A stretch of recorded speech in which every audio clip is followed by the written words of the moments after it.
Hello and welcome to The True Believer.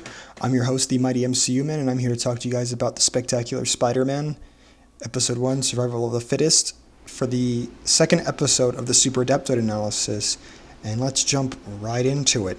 So, the episode seems to start off with Peter Parker kind of monologuing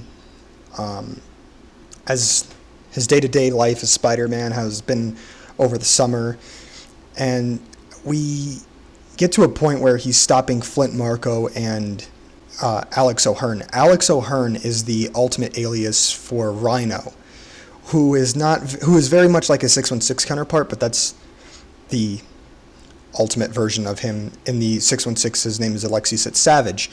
And over in the other aspect of it, we see him take down Flint Marko, Sandman, and he made his first appearance in Amazing Spider-Man issue 4, and he's been he gets more of a role later on, but these two are pretty much the standard crooks that Spider-Man faces from day to day, and they do a pretty good job illustrating that this is a pretty experienced Spider-Man. He's been at it for like 6 months or so, and this is when Hammerhead and Tombstone get involved. Hammerhead made his first appearance in Amazing Spider-Man issue 113 and 14, where he is he is a part of a gang war, an ongoing gang war, and it seems like he plays the same role he does from the comics in this show, as he's pretty much an enforcer or a leg breaker. From there, we are transitioning to Norman Osborn and Adrian Toomes talking, and pretty much they're arguing over a tech flight, something that's going to come up in the show later on, and this is pretty much the origin of the Vulture. Now, Norman Osborn really made his first appearance in Amazing Spider-Man issue 37, and this is his very first appearance outside of his Green Goblin costume, where he was pretty much being a dick. Adrian Toomes is pretty much Amazing Spider-Man issue 2 is when he made his first appearance, and the difference here is that Norman is still like kind of screwing over a big businessman in hopes to pretty much propel his business forward. From there, we move right into the high school aspect, and we're introduced to Harry Osborn and Gwen Stacy of this Marvel Universe, and how they pretty much are going over what happened throughout their summer, as well as the bullies. We see where everybody, not the bullies, but like the jocks and the bullies. And this is this entire sequence is very Amazing Fantasy 15-esque, where Peter's asking out Sally, and then Flash kind of corrects him, but instead of her going with Flash, she is ended up with Rand Robertson, who made his first appearance in Amazing Spider-Man issue 67 and 68, where he was a college acquaintance of Peter Parker's. Same with Kenny King Kong, who is a new character created since like 2000, and he was also a former bully of Peter's in the Ultimate Comics Spider-Man lineup. Other Amazing Fantasy aspects are brought up, like they kind of go back to his Amazing Fantasy 15-esque origin, where he was bit by the genetically altered spider, or radioactive spider, but I'm going to say genetically altered. They didn't really say in this show. And we get kind of like a rehash on his origin, which is just ingrained in like pop culture in about 2020. I'm going to kind of date this video a little bit, but that was pretty much the class where everybody had like a big role.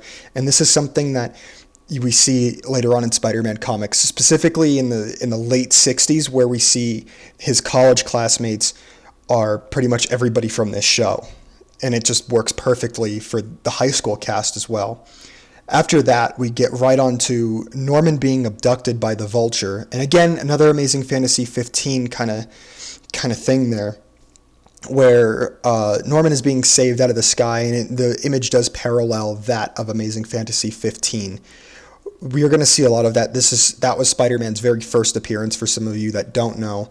And his very first fight with the Vulture was in Amazing Spider-Man issue 2, in which the Vulture did kind of get stopped the same way in this show, but not really. We then transition to ESU, Empire State University, not a real college, but we then see our favorite character, Eddie Brock, and in this one, he seems to have a very Ultimate-like relationship with Peter, where he's like a friend. Now, Eddie Brock made his first appearance in Amazing Spider-Man issue 298, in which we saw Eddie Brock as a kind of silhouetted figure, and he was planning on taking his revenge on Spider-Man. which is something that the show does really well later on. And they do set this up perfectly. Eddie Brock's one of my favorite characters from this show. However, we're transitioning from there, and we see that Peter is hard up for money, and this is an idea, like the Daily Bugle being responsible for Spider-Man pretty much being his only source of income, which has been a thing that's been a main staple of mainstream society since Amazing Spider-Man issue 1, when the Daily Bugle made its first appearance and Peter couldn't make money wrestling anymore.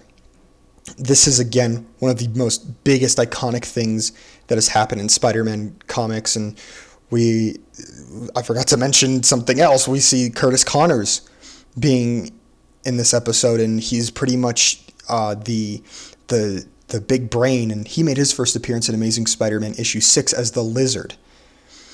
Transitioning from there, we also have a huge, big reveal in the form of the Enforcers. Now, the Enforcers are pretty much like gangster leg breakers. They're pretty much henchmen, like highly trained henchmen. And that's the idea of these sort of villains.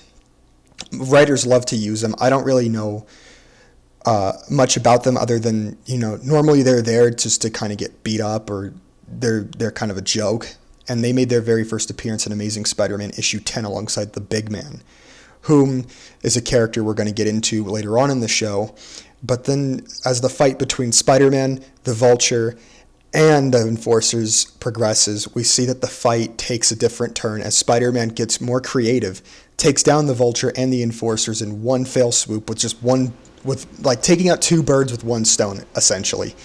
And this becomes such a interesting scene as we see that Peter kind of Spider-Man takes down the Vulture almost the same way, except in Amazing Spider-Man issue 2, he used an electromagnetic converter to pretty much shut down his wings. Instead, he kind of just tore out his backpack.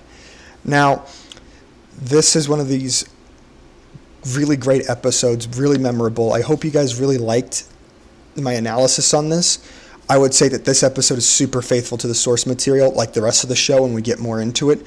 And I'm so glad I was here for your time and attention. Thank you guys so much. I can't wait to give you guys more content. You guys are the best. Later.